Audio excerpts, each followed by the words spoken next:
వి gold trusted gold buyers తాకట్టులో ఉన్న బంగారాన్ని విడిపించి ఈ రోజు ఉన్న మార్కెట్ ధరకే కొనబడును. మరిన్ని వివరాలకు సంప్రదించండి 7771077720. ఒడిశా రాష్ట్రాన్ని ఒక కుదిపేసిన ఎస్ఐ రాత పరీక్షలకు సంబంధించిన పేపర్ లీకేజ్ వ్యవహారంలో శ్రీకాకుళం జిల్లా పోలీసులు వ్యవహరించినటువంటి శైలి ఈరోజు ఆ పేపర్ లీక్ పాల్పడినటువంటి ముఠాతో పాటు ఎవరైతే ఆ పోస్ట్ కోసం అప్లై చేసిన అభ్యర్థులు కూడా పట్టుకోవడానికి దోహదపడింది.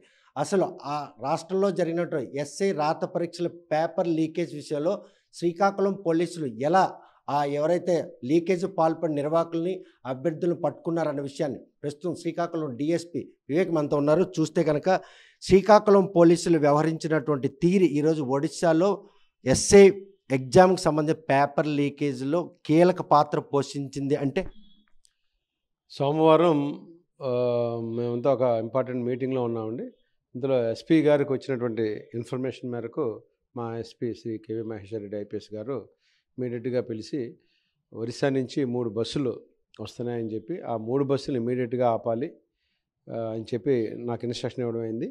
ఇమీడియట్ నేను నర్సన్పేట సిఏ గారు, ఆమ్దార్ వలస సిఏ గారు, అలాగే మిగతా ఎస్ఎస్ అందరం కూడా మడపం టోల్ గేట్ దగ్గర ఒక టీము, అలాగే ఒకవేళ అక్కడ మిస్ అయితే నెక్స్ట్ జేఆర్పురంలో అక్కడ ఒక టీము మనం పెట్టడం జరిగింది. పెట్టి ఇమీడియట్గా మేము హైవే అంతా కూడా ఎక్కడికక్కడ వెహికల్ చెకింగ్ అంతా చేయడం జరిగింది. చేస్తే ఆ 3 బస్సులు అప్పటికి మడపం టోల్ గేట్ని క్రాస్ చేసుకుని ముందుకు వెళ్ళిపోయాయి. ఇమీడియట్గా సెకండ్ టీము మన ఆమ్దార్ సిఏ గారు, అక్కడ జేఆర్పురం ఎస్సీ గారు, రూరల్ ఎస్సీ గారు అందరూ కూడా అక్కడ సెకండ్ టీంలో ఉన్నారు. ఆ 3 బస్సుల్ని శ్రీ తులసి ట్రావెల్స్ అని చెప్పి వచ్చిన 3 బస్సుల్ని మేము ఇంటర్సెప్ట్ చేయడం జరిగింది. చేసి ఈలోపు ఒరిస్సా నుంచి కూడా బ్రహ్మపురం డిఎస్పీ గారు వాళ్ళ సిబ్బంది అంతా కూడా అక్కడి నుంచి బయలుదేరి వస్తున్నారు. వాళ్ళు వచ్చిన తర్వాత ఈ 3 బస్సుల్ని మేము ఇంటర్సెప్ట్ చేసి హెచ్ఆర్ల పోలీస్ స్టేషన్ దగ్గర ఆపి అక్కడ డ్రైవర్లందరినీ తీసి మేము ఉంచాము. ఇందులో డిఎస్పీ గారు వచ్చిన తర్వాత వాళ్ళందరినీ వారికి హ్యాండ్ ఓవర్ చేయడం జరిగింది. తర్వాత మనకు తెలిసింది ఏంటంటే ఇది ఒరిస్సా పోలీస్ రిక్రూట్మెంట్ బోర్డులో సబ్ ఇన్స్పెక్టర్ ఉద్యోగాలకి రేపు ఎగ్జామ్ ఉంది 5వ తారీఖున. ఆ ఎగ్జామ్కి వీళ్ళందరూ కూడా అక్కడి నుంచి ఒక స్కామ్లో వీళ్ళందరినీ కూడా డబ్బులు తీసుకుని ఏదో చేయడానికి అన్నది వాళ్ళ ఇన్ఫర్మేషన్. వీళ్ళందరూ కూడా విజయనగరం వెళ్తున్నట్టుగా మాకు డ్రైవర్లు చెప్పారు. అక్కడి నుంచి విజయనగరం తీసుకెళ్తున్నాం సార్, అక్కడ డ్రాప్ చేస్తాము, మళ్ళీ అది అయిన తర్వాత మళ్ళీ ఒరిస్సా తీసుకెళ్ళిపోతామని చెప్పారు. సో ఇదంతా అక్కడ ఈ స్కామ్లో క్వశ్చన్ పేపర్స్ వాళ్ళకి ఇచ్చి ప్రిపేర్ చేసి మళ్ళీ ఎగ్జామ్ రాయడానికి ఒక స్కామ్ జరిగిందని అక్కడ నాకు అధికారులు చెప్పడం జరిగింది. దాన్ని మా ఎస్పీ గారి సూచన మేరకు మేము ఇంటర్సెప్ట్ చేసి పట్టుకోవడం అనేది జరిగింది. చూస్తే కనుక ఒడిశా పోలీసులు ఒడిశాలో బయలుదేరి 3 బస్సులను పట్టుకోవడానికి జల్లెడి పట్టినా కూడా ఆ స్టేట్ దాటి మన బార్డర్లో అడుగుపెట్టి వాళ్ళు మనకు సంప్రదించిన ఎన్ని గంటల వ్యవధిలో ఈ 3 బస్సులు కూడా పట్టుకోవడానికి మీ రెస్క్యూ దోహదపడింది? మనకి అంటే వాళ్ళు టవర్ లొకేషన్ వాళ్ళంతా కూడా ఫాలో అవుతున్నారు. ఒరిస్సా పోలీసులు అంతా కూడా డిఎస్పీ గారు ఎప్పుడు కూడా ఫాలో అవుతున్నారు. అక్కడ కన్సర్న్ ఎస్పీ గారు, ఆ డిఐజీ గారు అందరూ కూడా మా ఎస్పీ గారితో ఎప్పుడు కూడా మాట్లాడుతూ ఉన్నారు. ఎప్పుడు కూడా నాకు టవర్ లొకేషన్స్ అన్నీ కూడా షేర్ చేస్తూనే ఉన్నారు మా టీంకి. మాకు ఇన్ఫర్మేషన్ వచ్చేటప్పటికి అది నర్సన్పేట ఏరియా మడపం దగ్గరికి వచ్చేసింది. సో మేము అక్కడికి వెళ్ళేటప్పటికి ఆ టోల్ గేట్ క్రాస్ అయిపోయింది. మేము అక్కడ టోల్ గేట్లో ఫొటోస్ అన్నీ కూడా ఐడెంటిఫై చేసాము, నెంబర్స్ అన్నిటిని. వెంటనే నెక్స్ట్ టీంకి అలర్ట్ చేయడం జరిగింది. మాకు ఇన్స్ట్రక్షన్ వచ్చిన 1 అవర్ 1.5 అవర్లో వాళ్ళని మేము పట్టుకోవడం జరిగింది. 1 అవర్ ఇంటిపైలో ఓన్లీ తులసి ట్రావెల్స్ బస్సులో మా వాళ్ళు మా రాష్ట్రానికి సంబంధించిన వస్తున్నారని చెప్పి ఒక ఇన్ఫర్మేషన్ మాత్రం వాళ్ళు పాస్ ఆన్ చేశారు. టవర్ లొకేషన్ కూడా షేర్ చేశారు. తర్వాత ఈ రెస్క్యూలో ఇంతమంది భాగస్వామి అనంత కాలంలో ఆ అభ్యర్థులను గమ్యం చేరకుండా పట్టుకోవడంలో దోహదపడిందంటే ఇది మా ఎస్పీ గారు ఎప్పటికప్పుడు మాకు మానిటరింగ్ చేసిన విధానం అండి. ఆయన ఇన్ఫర్మేషన్ వచ్చిన వెంటనే మమ్మల్ని అందరినీ అలర్ట్ చేసి ఇంపార్టెంట్ మీటింగ్లో ఉన్నా సరే మమ్మల్ని పంపించి ఇంటర్సెప్ట్ చేయడానికి మాకు ఎప్పుడు డైరెక్షన్ ఇస్తూ వచ్చారు. మేము మా టీం అంతా కూడా మేము హైవే అంతా బ్లాక్ చేయడం జరిగింది. మేము అనుకున్నట్టుగానే 3 బస్సుల్ని మేము ఇంటర్సెప్ట్ చేయగలిగాం. చూస్తే కనుక ఒడిశాలో పోలీస్ రిక్రూట్మెంట్ విభాగంలో ఎస్ఐ పోస్టులకు గాను నోటిఫికేషన్ జారీ చేశారు.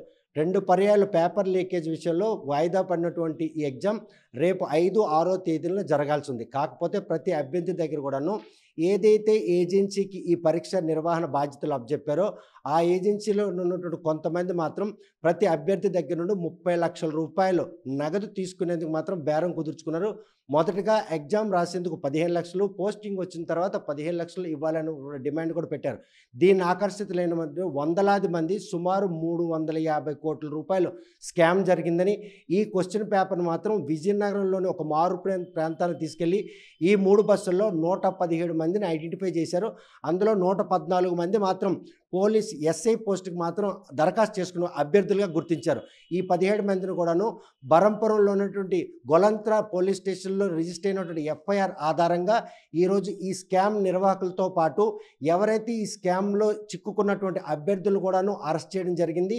న్యాయస్థానంలో కూడాను న్యాయస్థానానికి అప్పచెప్పాల్సి ఉంది. కాకపోతే ఈ స్కామ్ పాల్పడినటువంటి నిర్వాహకులతో పాటు ఆ నిర్వాహకులు ఉచ్చులో పడినటువంటి అభ్యర్థులను కూడాను ఐడెంటిఫై చేయడంలో ఒడిశా పోలీసులు శ్రీకాకుళం జిల్లా ఎస్పీ గారిని ఆశ్రయించిన వెనువెంటనే డిఎస్పీ నేతృత్వంలో ఆమదాలవలస, నరసనపేట, జిఆర్పురం సిఐలు అప్రమత్తమయ్యారు. ఎస్ఐలు కూడా హైవే బ్లాక్ చేసి తులసి ట్రావెల్స్ బస్సులో వెళ్తున్నటువంటి ఆ 117 మందిని కూడా పట్టుకోవడం జరిగింది.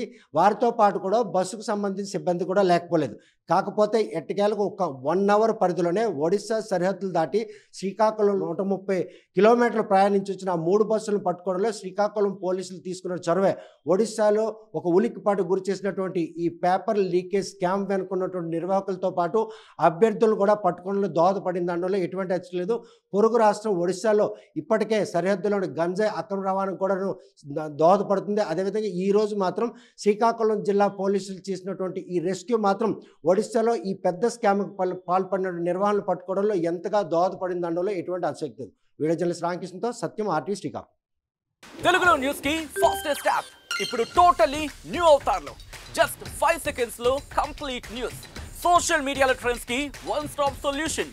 Live TV app voice search option తో ఇప్పుడే డౌన్లోడ్ చేయండి లేదా అప్డేట్ అయిపోండి. యాప్ లింక్ డిస్క్రిప్షన్ లో ఉంది.